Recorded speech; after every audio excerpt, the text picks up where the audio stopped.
com falta de respeito com o seu torcedor, não seria fácil. Então, o que eu quero ver do Goiás?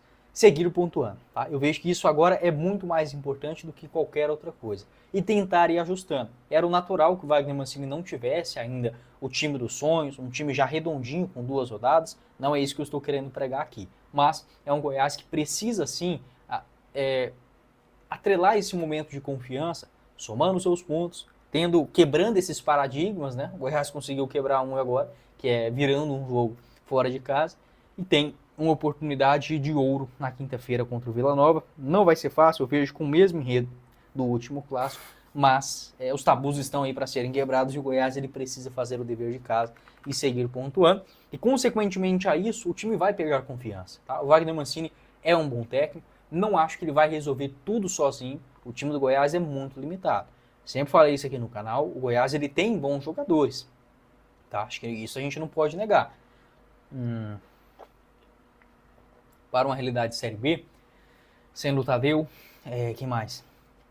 O Messias, Lucas Ribeiro, o William Lepo, o próprio Marcão, o Rodrigo Andrade, o Rafael Gava. São jogadores sim valorizados e com o mercado em Série B. O Wellington, o Wesley Garcia, o Anselmo Ramon chegou agora, o Barceló, o Arthur Kaique, o próprio Zé Hugo, que estava na Série A do ano passado. Não dá para dizer que é um elenco ruim, só que é um elenco mal montado. É um Goiás que ainda chega nesse momento da temporada sem um camisa 9. Chegou agora, essa semana, o Anselmo Ramon, sem também esse 10. Mas o Mancini ele pode tentar jogar exatamente sem esse jogador. O Wesley Garcia voltando no mês de maio pode ajudar também sendo esse referencial, por que não, improvisado na camisa 10. Então assim, não acho que o Mancini vai fazer milagre sozinho. O time do Goiás ele precisa ajustar, ele precisa de contratações também na janela da metade do ano. Independente da posição que o Goiás estiver, é necessário incorporar esse elenco. Né? O Goiás ele ainda não passa essa confiança para o seu torcedor. E esse entrosamento ele virá com o tempo. Eu sei que o Mancini, ele, no ano passado, ele demorou mais para engatar uma boa sequência no Goiás. Acho que esse ano não será necessário. Até porque se a gente vê os jogadores titulares do que terminou a Série B do ano passado, tem o Tadeu, o Lucas Ribeiro, o Messias, o Marcão, o Rafael Gava, e ainda no banco de reservas, o Wellington, o Aloísio, o Diego Caito e o Anthony. Não, o Anthony não estava, né, com o Mancini, naquele finalzinho não participou. Então pelo menos 8 jogadores. Ele já conhece esse elenco, já havia trabalhado em outros momentos também com o Arthur Kaique, quem mais? O próprio Juninho, né, no América Mineiro, se eu não estiver enganado. Então assim, o Mancini ele já tem um time que é mais ou menos semelhante àquilo que ele já encarou, que ele já treinou, que ele já indicou para o próprio Goiás. Mas a diferença, né, a diferença de você pegar um time que estava em frangalhos, né, em fiasco, um fiasco que era o Goiás, daquele campeonato goiano, não seria fácil. Ainda é um Goiás que tem muitos problemas, mas acho que o Wagner Mancini vai sim conseguir dar um jeito nesse time. E o mais importante disso tudo é continuar pontuando. Vencendo agora fora de casa, tendo o clássico contra o Vila também. Se o Goiás consegue os 3 pontos, ele se coloca numa situação muito tranquila para esse começo de Série B, que convenhamos, com os adversários fortes que o Goiás terá pela frente, é fundamental. Cada ponto nessa Série B, ele vale muito. Fazendo um enredo aqui do jogo, tá? Falando sobre como eu enxerguei essa partida, como foi a postura do Goiás do início ao fim lá no Germano Kruger. Eu achei um Goiás no começo do jogo.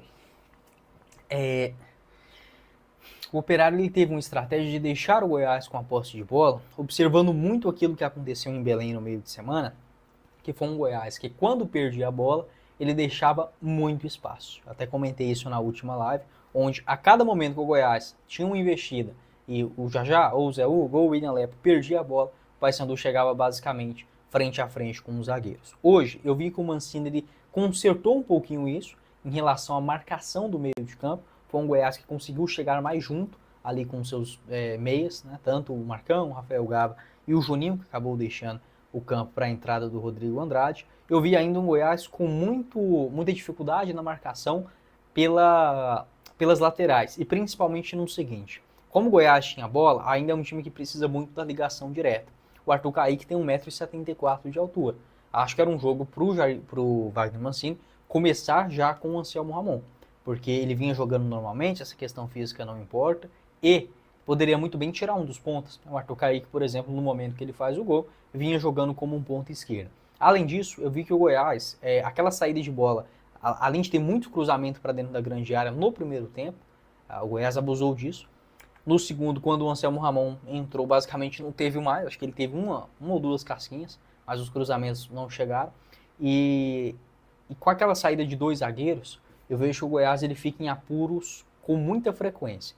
Claro, o time do ano passado também jogava mais ou menos assim, só que o time ainda não encaixou. Então, como não há esse encaixe, ainda não dá para os jogadores sentirem a confiança, por exemplo, de dar um passe rápido e já passar para receber, de tentar uma tabela, uma aproximação e a jogada fluir naturalmente. Ainda não é esse o Goiás, natural. Apenas 2 jogos com o Wagner Mancini. Então eu vejo que nesse momento, uma saída com 3, ela seria mais sustentável para o Goiás. Só que aí com 3, né, estaremos falando de Marcão e os 2 zagueiros espetados, o Lucas Ribeiro e o Messias. Tem 2 poréns nessa história. Aí você perderia um pouquinho do meio de campo, né, tirando mais um jogador de receber a bola no meio de campo, que foi, e até mesmo na marcação, que foi uma grande dificuldade no último jogo contra o Paysandu, e também deixar os zagueiros para correr naquelas laterais. O Lucas Ribeiro e o Messias, eles são extremamente lentos e tem essa dificuldade de correr para trás. Mas eu vejo que hoje, se o Wagner Mancini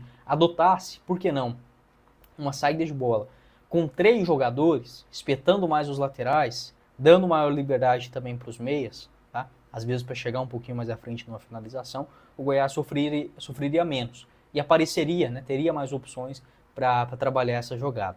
Vejo que o Goiás, quando ele sai com 2 zagueiros, logo essa bola vai queimar no pé, seja do Messias, seja do Lucas Ribeiro, ou quando essa bola não vai para o Tadeu e ele acaba estourando para frente, ela chega em um dos laterais. O William Lepo hoje, ele perdeu umas 3 bolas assim, chegou, não tinha ninguém, tá? Não tinha ninguém, o que ele tinha que fazer era tentar um drible curto, se perder a bola ali em uma situação complicada, ou até mesmo um lançamento para frente. Então vejo que ainda o Goiás ele tem algumas dificuldades, principalmente na criação de jogada, e foi muito nisso que o Operário ele se fez da primeira etapa, deixando o Goiás com essa posse de bola e tentando sair nessas roubadas rápido, em contra-ataque. Teve boas chances assim, o Alano sempre bastante acionado ali na ponta direita, a sorte que é um jogador com qualidade terrível, né, para o futebol profissional, acabou o Goiás dando sorte.